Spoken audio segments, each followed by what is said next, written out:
স্থানীয় সরকারের প্রকৌশল বিভাগের অধীনে প্রায় ৭৬ কোটি টাকা ব্যয়ে নির্মাণাধীন এই সেতুর কাজ শুরু হয় ২০১৮ সালের শেষের দিকে। এরপর তৎকালীন ঠিকাদারি প্রতিষ্ঠান রাফিয়া কনস্ট্রাকশনের স্বত্বাধিকারী রুবেল বরকত নানান দুর্নীতির অভিযোগে মামলার আসামি হলে তারা ২০২০ সালে পালিয়ে যায়। এরপর ২০২২ সালে পুনরায় সেতুটির নির্মাণের উদ্যোগ নেয় এলজিইডি। পরবর্তীতে ২০২২ সালে নতুন করে সেতু নির্মাণের কার্যাদেশ পায় ফরিদপুর জান্নাত কনস্ট্রাকশন লিমিটেড ও দিন নির্মিত নামের ঠিকাদারি প্রতিষ্ঠান।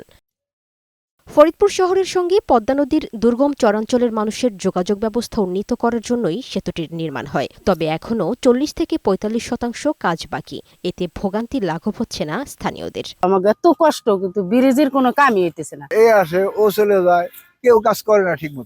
২-৫ জন দিয়ে কাজ করাইয়া শো করে খালি। যদি ব্রিজটা অলরেডি কমপ্লিট থাকতো তাহলে কিন্তু বাঁধের একটা ব্যবস্থাও হইতো।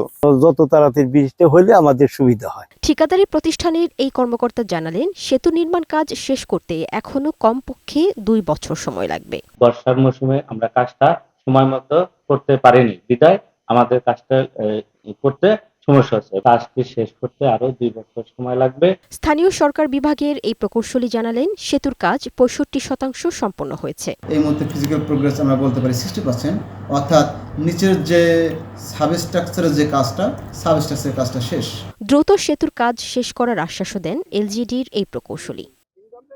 লামিয়া আক্তার, বৈশাখী সংবাদ।